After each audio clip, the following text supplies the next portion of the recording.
ஆமா, ஹாய் செல்லன்ஸ். இன்னைக்கு நம்ம என்ன வீடியோ பார்க்க போறோம்? நம்ம பிரியாணி மசாலா தான் தயாரிக்க போகிறோம். அதுக்கப்புறம் குழம்பு மசாலாவும் தயாரிக்க போகிறோம். அதுக்கு தான் இந்த கொத்தமல்லி இப்போ வாங்கிட்டு வந்திருக்கோம். இதை கழுவி கட் பண்ணிவிட்டு க்ளீன் பண்ணிவிட்டு கழுவி காய வச்சுட்டு நிழல்லையே உலர்த்துவோம். வேடாமா நிழல்லையே உலர்த்துவோம். அதுக்கப்புறமா தான் நம்ம வந்து பிரியாணி மசாலா தயாரிப்போம். பிரியாணி மசாலாவில் என்னென்ன பொருட்கள் சேர்த்து தயாரிக்கிறோம் அப்படின்றத நாங்கள் ஃபஸ்ட் கமெண்ட்டில் பின் பண்ணுறோம் பாருங்கள். தேவைப்படுறவங்க வாட்ஸ்அப் ஒரு ஹாய் மெசேஜ் அனுப்புங்க, நான் டீட்டெயில் சென்ட் பண்ணுறேன். இது என்னதுமா?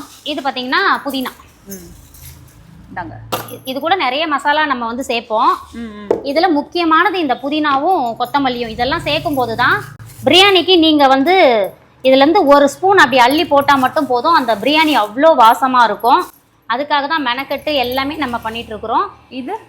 இது வந்து கருவேப்பிலை வந்து குழம்பு மிளகாய் தூளுக்கு. நம்மளோட குழம்பு மிளகாய் தூளில் பார்த்தீங்கன்னா அவ்வளோ கருவேப்பிலை சேர்த்து அரைக்கிறோம். அதுதான் நம்மளோட ஆரோக்கியமான வாழ்வுக்கு அடித்தளமே அமைக்குது. ஒரு குழம்பு மிளகாய் தூளை தினமும் குழம்புல பயன்படுத்தும் போது அதில் உள்ள சத்து தான் நம்மளை வந்து நோய் இல்லாமல் பாதுகாக்குது. முறையான ஜீரண சக்தி, அதுக்கப்புறம் வந்து அந்த மூட்டு வலி, இடுப்பு வலி இதெல்லாம் இல்லாமல் நல்ல ஆரோக்கியமான வாழ்வுக்கு நம்மளோட இயற்கை சந்தை குழம்பு மசாலா, பிரியாணி மசாலா, சிக்கன் 65 மசாலா, அதுக்கப்புறம் ஏகப்பட்ட மசாலா வகைகள் இருக்குது. அது எல்லாத்தையும் வாங்கி பயன்படுத்துங்க. ஆரோக்கியமாக வாழுங்க. வாழ்க வளத்துடன்.